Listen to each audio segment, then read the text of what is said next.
गोरखपुर पहुंचे प्रदेश के महानिदेशक अग्निशमन तथा आपात सेवा आदित्य मिश्रा द्वारा अग्निशमन केंद्र गोलघर गोरखपुर कार्यालय पर जनपद गोरखपुर के सीएफओ जसवीर सिंह व फायर स्टेशन गोलघर, गीडा, बांसगांव, अगिलहवा गोला के प्रभारियों तथा सीएफओ कुशीनगर, सीएफओ देवरिया के साथ समीक्षा बैठक आयोजित की गई।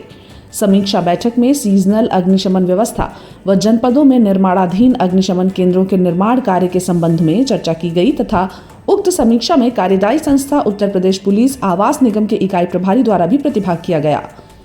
इकाई प्रभारी को अग्निशमन केंद्रों का निर्माण कार्य गुणवत्तापूर्ण व त्वरित गति से कराए जाने हेतु निर्देशित किया गया।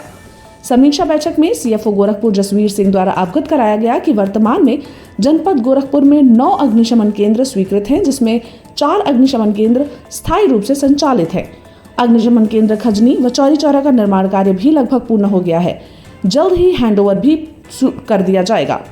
अग्निशमन केंद्र कैंपियरगंज का निर्माण काफी तेजी से किया जा रहा है तथा भवन के स्ट्रक्चर का कार्य पूर्ण हो गया है। साथ ही चिलुआ ताल में अग्निशमन केंद्र श्री गोरक्षनाथ के निर्माण कार्य हेतु भूमि उपलब्ध है तथा कार्यदायी संस्था द्वारा डॉक्टर PR स्वीकृति हेतु शासन में भेज दिया गया है।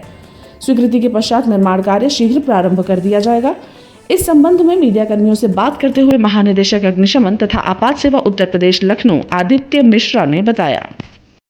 देखिए, मुख्य रूप से ये जिसको हम लोग फायर सीजन कहते हैं, तो ग्रीष्मकालीन 2-3 महीने होते हैं, इसमें ड्राइनेस भी बहुत बढ़ जाता है और कई सारी घटनाएं होती हैं। तो ज़्यादा घटनाएं जो हमारी स्टैटिस्टिक्स के हिसाब से अप्रैल में जून में होता है। तो इस विषय में पिछले हफ्ते माननीय मुख्यमंत्री जी ने एक मीटिंग ली थी और सभी को निर्देश दिया था कि कैसे इन घटनाओं को मिनिमाइज किया जाए, प्रिवेंट किया जाए और अगर घटनाएं हो जाएं तो उनसे कैसे जल्दी जल्दी निपटा जाए।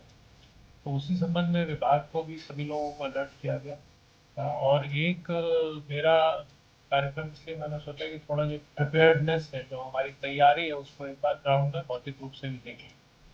तो इसमें मुख्य रूप से जो आपके इक्विपमेंट हैं, दमकल की गाड़ियाँ हैं, ये सब अच्छी कंडीशन में है, पूरी तरह से तैयारी हालत में है, तो ये देखना पड़ता है।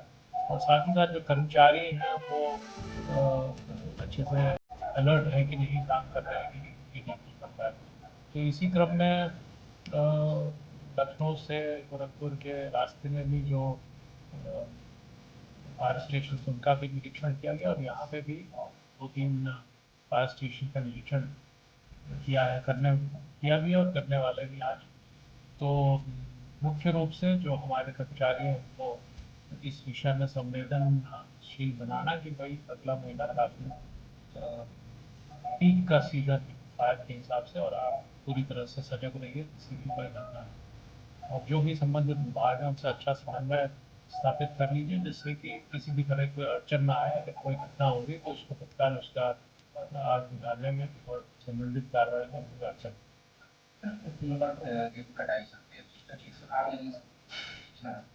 क्या तैयारी रहेगी इस क्षेत्र में?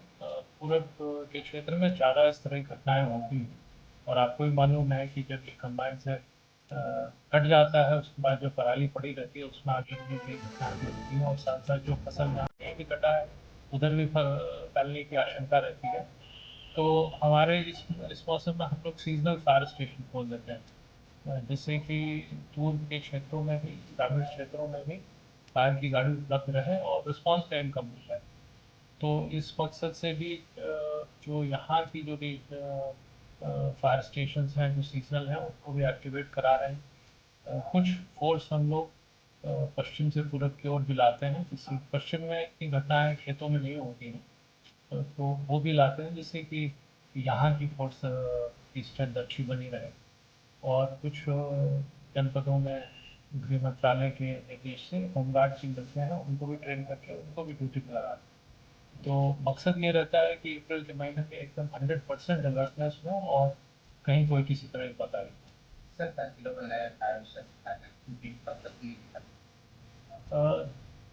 जो तहसील में 100 नए फायर स्टेशन बन रहे थे उसमें से लगभग 50 तो बंद करके चालू हो गए।